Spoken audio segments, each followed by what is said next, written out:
The story of Barbaro has been well documented through television specials, books, and even a motion picture. The undefeated thoroughbred won the 2006 Kentucky Derby by the largest margin in 6 decades. Barbaro wins by 7.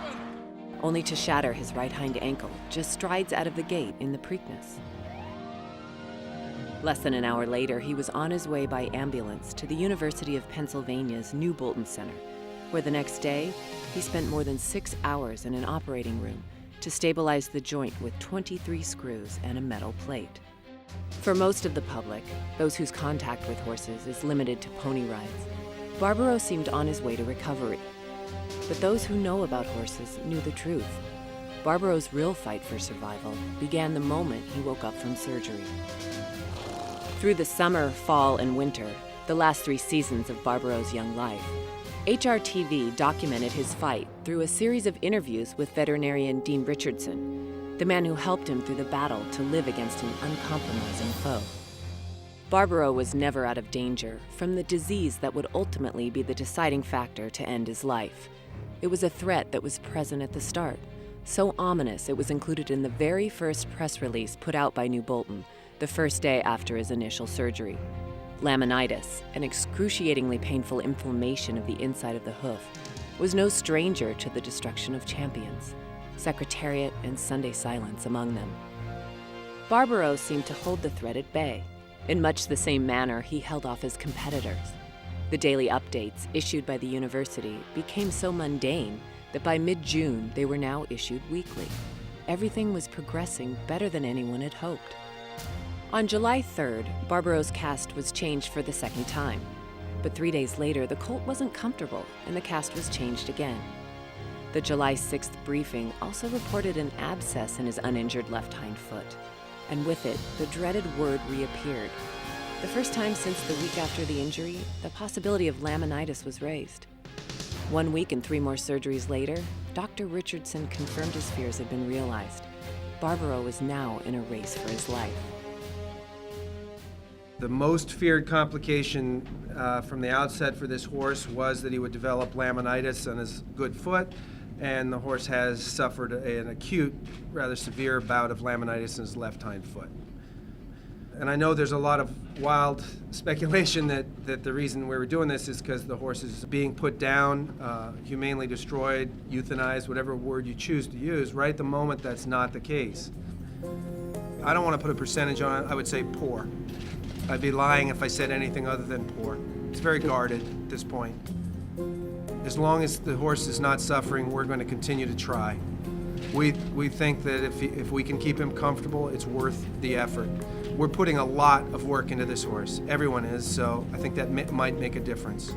I'm not going to try to sugarcoat this. This is still a long shot, but the factor that's involved here is as long as he stays comfortable, we will try. We are not torturing this horse. We are not, I didn't go into this business. There's a guarantee there's no veterinarian out there whose goal in life is to inflict pain on animals. We're trying to save his life. If we quit now, people are going to say that we quit too early. If we quit later, people are going to say we quit too late. The reality is that we are doing the best we can to make the appropriate judgment. Remarkably, as he had on the racetrack, Barbaro rallied to snatch victory from seemingly certain defeat. By August, the daily updates again became weekly, and as the summer months ended, Barbaro's name slipped from the public's mind. To them, his survival was assured. Dr. Richardson, however, knew that while Barbaro had survived the immediate scare, his ultimate survival continued to remain far from certain. His laminitis basically went from being a foot with an increased pulse and no radiographic signs of any problems to having, he was what's called a sinker, which means that the lamina attaching the coffin bone to the hoof wall separates throughout its entire circumference. So instead of the foot just rotating due to the pull of the deep flexor tendon, the bone and the skeletal structures drop down inside of the hoof capsule. His hoof wall was unattached from his coffin bone over 80% of its circumference. So that's what I meant by a very severe case of laminitis. I mean, there was nothing attached, which basically left us with no options, that if we were going to treat him, the only option was to do the radical hoof wall resection. I'm thrilled with his progress that he's made since he developed the severe laminitis. We're going to have to get him out of the right hind limb cast and get him in a bandage and a shoe and nothing else. If we can get to that point, then it'll be, the next step will be getting his left hind foot to grow to the point where it's a reasonable structure that can be managed over a very long period of time. Expectations aren't what you deal with in my field. Expectations basically are something that you want to avoid in some ways. You make plans and dealing with things. You do the best you can on a daily basis. You certainly have hopes, but at the same time, if you'd asked me 3 months, whatever it is, 103 days ago, I thought there was a chance at that point we'd actually be farther along now. And I think we would be if he hadn't had the setback with his laminitis, which was a major, major disappointment and a catastrophic event in a lot of ways. He will be at risk of problems in the left hind foot for the rest of his life. As summer turned into fall, Barbaro slipped further from the headlines. His fight to live became measured in terms of small skirmishes instead of major battles. Barbaro continued to amaze his doctor with his temperament and will. But outside the public view, the veterinarian knew he still faced an uphill struggle. In this Ultimate Reality series, the reality was that the odds were increasing that Barbaro might not survive. His left hind foot remains our biggest concern. He is growing new hoof wall. There's no doubt that he's actually got pretty good growth in the heel region on both sides of his foot, the lateral better than the medial, but it's going to be many, many more months before we know if we're going to get him an acceptable foot. The sole is always the slowest part of the foot to reconstitute itself when you have a hoof that's basically been sloughed. So he still has a crescentic portion of near the toe of his foot that still hasn't epithelialized or covered with any kind of skin-like tissue. That is, something that we keep bandaged and protected, but it's gradually getting smaller. It's just that is going to be still a long time before we're going to know how well it's going to heal. It would be silly for me to make a premature decision to take him out of the cast until I'm very, very certain that when we take him out, that there's very little chance of something bad happening to the right hind leg. I mean, the last thing we would want to have happen is when we get him out of the cast, to have him not comfortable on the right hind, then start to overload his left hind. So we're being very conservative.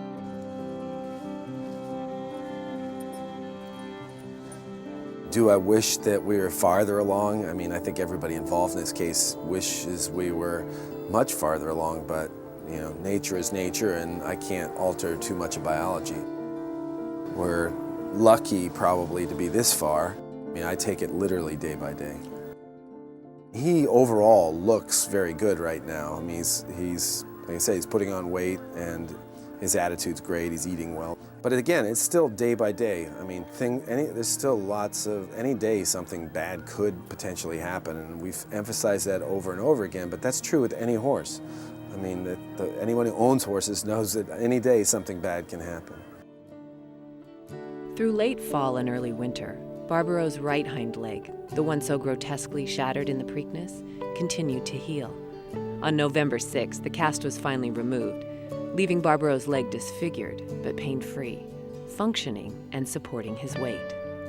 In December of what began as an unusually warm winter, the colt reached the point where Dr. Richardson and owners Roy and Gretchen Jackson were exploring options to transfer Barbaro to a Kentucky farm, someplace his left hind laminitic foot would receive the constant attention it continued to require. It was not healing well enough to ensure Barbaro's long-term survival. It was his left hind upon which Barbaro's ultimate fate would stand. Just before the holiday season, Dr. Richardson enlisted the help of a noted equine podiatrist. On January 3rd, a cast was fitted to the colt's left hind foot to help the healing process. Instead, it began a process with disastrous consequences. The cast was removed 6 days later. Over the next few days, Barbaro was placed back in his supportive sling. More tissue was removed from his left hind hoof, and in the ultimate of ironies, a cast was reapplied to his now repaired right hind leg to help support him. The leg that nearly killed him was being called upon to save him. After battling for nearly 8 months, Dr. Richardson's greatest fears were coming true. Barbaro was dangerously close to not having a good leg to stand on. His fractures are healed, but the problem is that his hoof was being significantly overloaded on the lateral aspect because of the way he had to position his leg. It's very upsetting to, to have a horse that was doing as well as he was doing and have to go back. But at the same time, it's been a tough case from the beginning, and maybe it's just made a little bit tougher, I guess, is the way to look at it. It's something that we've known all along was likely to be the sort of problem that would rear its ugly head. With a laminitis case like this, the foot is, very much at risk to having episodes where you get infections in the foot, where you get separations of the tissues that cause pain. And basically, those sorts of setbacks are going to be problematic for us, in all likelihood, until he has much more normal structure to his foot than he has now. That's one of the things that made the initial prognosis so poor when I said that his prognosis was so poor. It wasn't just a short term getting him through the initial pain. It was like getting a foot that the horse can walk on. That's what makes the prognosis long term so grave, is because that's so difficult to do. Just because it's difficult doesn't mean we're not going to try, though. And again, it's all based on the horse's comfort. I mean, this is literally a day-by-day proposition from day one. I mean, if this was something I knew what I was going to find every day when I went to work, I probably would have a lot better lining to my stomach right now. I'm not saying that tomorrow, if he were to, if something happens, we would make the decision to do it, to put him down if it came to the point where we really didn't think we could do anything more to keep him comfortable or to save his life. We haven't gotten to the point recently where we were ready to quit, nor I don't think the horse has been close to that either. As winter descended upon New Bolton, the cold wind blew a stark reality. Barbaro was entering the home stretch in his fight for survival. He stabilized enough for Dr. Richardson to travel cross-country to be honored at the Eclipse Awards and the Turf Publicist Luncheon. But while the colt was out of immediate danger, the veterinarian knew what struggle lay ahead, expressing hope that he was being honored for the effort, not necessarily for the outcome. 5 days later, the cast on Barbaro's left hoof was changed again, and ominously, his right hind hoof, which had supported both the burden of the colt's weight and the hopes of his recovery since July, developed an abscess which was drained. With both hind limbs now compromised, the house of cards upon which Barbaro's comfort level had been built began to crumble. Through the summer, fall, and winter, Dr. Richardson and the Jacksons repeatedly affirmed that Barbaro would tell them what would come next. On January 29th, what would come next would be a peaceful end.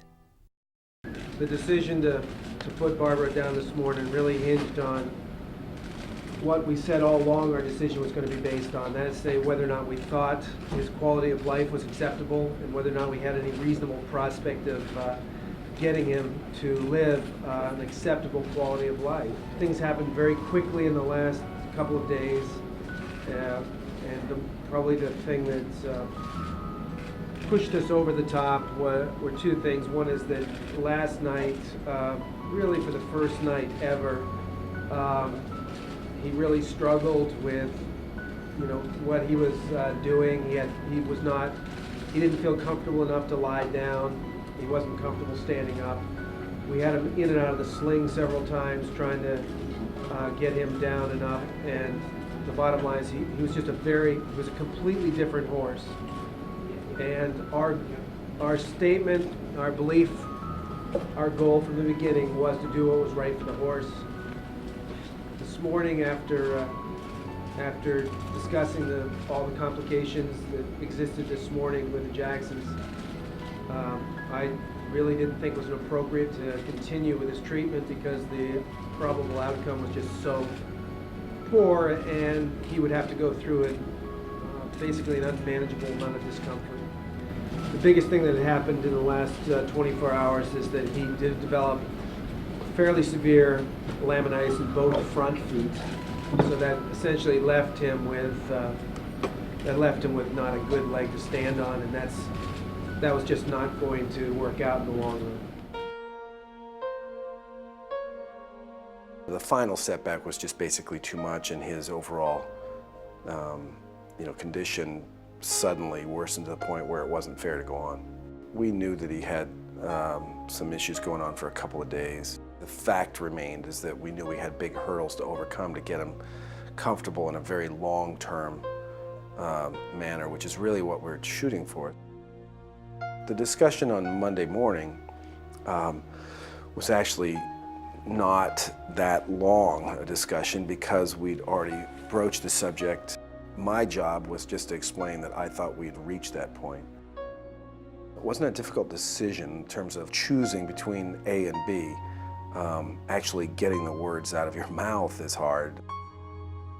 Overall, I think it's important for people to understand that the vast majority of that time, he was a comfortable, happy horse. I can certainly look in the mirror and say that we didn't give up easily, that we really honestly tried our best even if we didn't succeed. I'm proud of the care that we gave him. I'm very proud that he had many months added to his life that were good quality. Not at all, ashamed of that. I'm disappointed as a surgeon that we didn't save his life, but I'm also disappointed as a person, as a horseman, that I didn't save such a great horse's life. Barbaro's death came exactly 45 months to the day after his birth. The last 8 months of his young life, nearly 20% of his time on Earth, were spent at New Bolton, surrounded by loving care and hopes which would ultimately go unfulfilled. When a horse is euthanized, often a veterinarian will clip a lock of mane as a memory for those who cared deeply for the animal. For Dr. Richardson, there was no need. He carries instead the memory of 3 seasons spent with Barbaro, operating on him, awakening him from anesthesia, and, perhaps most fondly, days in the sun, a man and a horse, working together in a private fight just beyond the public view. Barbaro's legacy isn't that he died. Barbaro's legacy is that, despite overwhelming odds from the beginning, he almost lived.